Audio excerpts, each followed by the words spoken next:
اعوذ باللہ من الشیطان الرجیم بسم اللہ الرحمن الرحیم السلام علیکم ورحمۃ اللہ وبرکاتہ۔ پچھلی ایک ویڈیو میں ہم نے بات کی تھی کہ مرزا قادیانی نے کہا کہ اسے جو ہے وہ روٹیوں کے متعلق ایک خواب نظر آیا تھا جس میں ایک فرشتہ جو تھا اتنے بڑے نان اس کے لیے لایا اور اس نے کہا کہ یہ روٹیاں تیرے اور تیرے درویشوں کے لیے ہیں۔ یعنی اسی سے پتہ چل جاتا ہے کہ مرزا قادیانی کو جو ہے وہ روٹی کی اور یہ کھانے پینے کی کتنی فکر تھی۔ اور دوسرا ایک حوالہ تھا جو ایک پچھلی ویڈیو میں کہ جب مرزا قادیانی کا جو باپ تھا وہ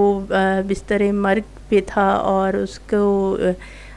مرنے والا تھا، تو تب بھی مرزا قادیانی کو جو ہے وہ فکر پڑ گئی تھی کہ اب یہ روزی روٹی کیسے چلے گی۔ اور پھر کہتا تھا کہ مجھے جو ہے وہ الہام ہو گیا تھا وہ علیہ صلاح بکافی والا، اور میں نے وہ اپنی انگوٹھی پہ، تو ان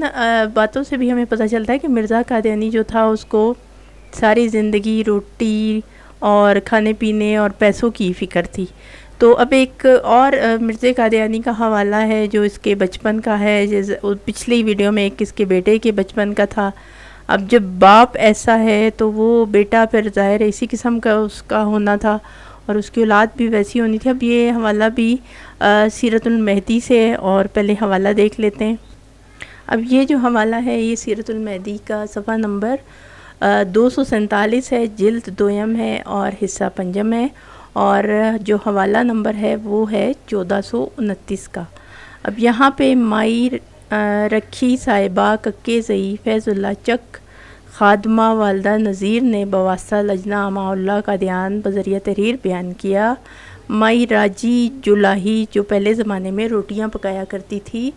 اس نے ہم کو سنایا تھا کہ اکثر جب میں روٹیاں پکایا کرتی تو حضرت صاحب یعنی یہ مرزا قادیانی کے بارے میں کہ ابھی چھوٹے ہی تھے، آپ کھدر کے دوپٹے میں روٹیاں رکھ کر گٹھڑی کندھے پر اٹھا کر بھاگ جاتے۔ جب میں منع کرتی کہ پوچھتی کہ میاں کیا کر رہے ہو، تو فرماتے کوئی برا کام کر رہا ہوں۔ جب میں نے آپ کی والدہ کو پکارتی کہ دیکھو آپ کا بیٹا کیا کر رہا ہے، وہ آ کر پوچھتی تو کہتے بائے میرے ہم جولی ہیں، ان کو روٹیاں نہ کھلاؤں۔ اب یہ حوالے سے دیکھیں کہ ایک پچھلے حوالے میں بھی تھا کہ وہ مرزا قادیانی کو گھر سے اس کے جو اسی کی قسم کے دوست تھے وہ کہتے تھے گھر سے کوئی چیز کھانے کی لے آؤ، تو وہ انہوں نے کہا کہ چینی یا بورا کوئی لے کے آؤ، تو وہ جو تھا وہ چینی کے بجائے وہ نمک بھر کے جیبوں میں اچھی طرح تھوڑا بھی نہیں اچھی خاصی بھر کے لے گیا اور ایک مٹھی جلدی میں منہ میں ڈال دی کہ ان سے پہلے میں کھا لوں۔ یعنی وہ اتنا لالچ تھا تو وہ بجائے چینی کے وہ نمک تھا۔ اب اس حوالوں میں بھی دیکھیں کہ وہ مرزا قادیانی کے جو یعنی اس کے جو ساتھی دوست تھے وہ اسی قسم کے تھے، اور مرزا قادیانی کی صحبت ایسے ہی لوگوں میں تھی جو خود بھی چوریاں مطلب ان چیزوں پہ رکھتے تھے کہ وہ اپنے گھر سے فلاں چیز بغیر پوچھے اٹھا لاؤ، اور یہ روٹیاں جو تھیں وہ سامنے رکھ کے جو ہے وہ اٹھا کے بھاگ رہا ہے۔ حالانکہ اگر کوئی بہت ہی کوئی سچا یا وہ کوئی نیک انسان ہوتا تو سب سے پہلے تو وہ اجازت لے لیتا یا پھر اپنی والدہ سے کہتا کہ مجھے روٹی دے دو، میں نے وہ کھلانی ہے۔ لیکن یہاں پہ مرزا قادیانی اپنے دوستوں چیلوں چمچوں کے لیے جو ہے وہ روٹیاں اٹھا کے جو ہے وہ بھاگ رہا ہے، اور وہ جو عورت ہے وہ منع بھی کر رہی ہے، لیکن مرزا قادیانی جو تھا وہ باز نہیں آیا۔ اور مرزا قادیانی نے آگے چل کے یہ ایک چھوٹا سا اس کا نمونہ ہے کہ آگے چل کے اس نے جو ہے کتنے بڑے دجل و فریب کیے اور کتنی بڑی جو ہے وہ اس نے ایسے کام کیے برے کہ جس نے ساری انسانیت کے لیے جو ہے وہ ایک عبرت ناک مثال قائم کر دی ہے کہ مرزا قادیانی نے جو ہے وہ چوریوں کی عادت اتنی بڑی کہ اس نے جو ہے وہ ایمان پہ اور نبوت پہ جو ہے وہ ڈاکہ ڈالنے کی کوشش شروع کر دی، اور اس کوشش میں وہ پھر آگے ہی آگے جو ہے وہ بڑھتا گیا اور اس نے پیچھے مڑ کے نہیں دیکھا کہ وہ کر کیا رہا ہے۔ اب آپ دیکھیے کہ جو چھوٹی چھوٹی باتیں ہوتی ہیں ہمارے بچپن سے ہی یہ انسان کے کردار کو بناتی ہیں، اور یہ ساری زندگی پہ جو ہے وہ اس کا بڑا اثر پڑتا ہے کہ جو بچپن میں ہمیں جو سکھایا جاتا ہے، جن باتوں سے روکا ٹوکا جاتا ہے، منع کیا جاتا ہے، یا ہماری حوصلہ افزائی کی جاتی ہے، یا اچھے کاموں پہ جو ہے وہ مطلب شاباش دی جاتی یا برے کاموں سے روکا جاتا ہے، تو یہ تمام چیزیں جو ہیں وہ ایک بچے کی زندگی میں اور آنے والے وقتوں میں اس کے لیے اس کے کردار کی جو ہے وہ تعمیر کرتے ہیں۔ اور جب یہاں پہ ہم دیکھتے ہیں کہ مرزا قادیانی کے تو ماں باپ نے کوئی اس کی تربیت ہی نہیں کر سکے وہ، اور ان کی اپنی بھی جو تھی وہ اسی قسم کے حالات تھے، جو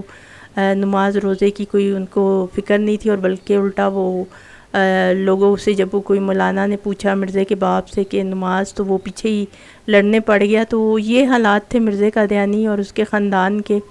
اور انہی حالاتوں کی وجہ سے ایک شخص ایسے ہی ہو سکتا ہے جو اسی قسم کے خاندان سے نکلا ہو اور اسی قسم کے جو اس کی عادات، اس کا کردار ہو، تب آگے جا کے اس نے ایسے ہی کام کرنے تھے جو کہ ہمارے سامنے ہیں آج تک۔ اور یہ تمام ایسے حوالے کہ جہاں سے بھی مرزا کی جو اس کے عادات کے اوپر اور اس کے کردار کے اوپر جو کتاب لکھی ہوئی، جہاں سے اٹھائیں آپ کو کوئی نہ کوئی اس میں ایسا اعتراض اور کوئی ایسی بات ہی نظر آتی ہے جو کہ قابل اعتراض ہی ہوتی ہے۔ جتنی سیرت المہدی میں نے ختم کر لی 3 حصے، تو تمام میں یہی کچھ ہے، اور اب انشاءاللہ اگلا حصہ بھی جو ہے وہ ہمارا شروع ہوگا جلد 2 سے، تو جلدی جو ہے وہ اس کے اوپر بھی ویڈیوز اور اسٹریم ہوں گی، اور تمام دیکھنے سننے والوں سے میری درخواست ہوتی ہے کہ ویڈیو کو لائک بھی کر دیجئے اور شیئر بھی، اور میرے چینل کو لازمی سبسکرائب کیجیے گا، اور انشاءاللہ اگلی ویڈیو میں ایک نئے حوالے کے ساتھ ملیں گے۔ تب تک کے لیے السلام علیکم ورحمۃ اللہ وبرکاتہ۔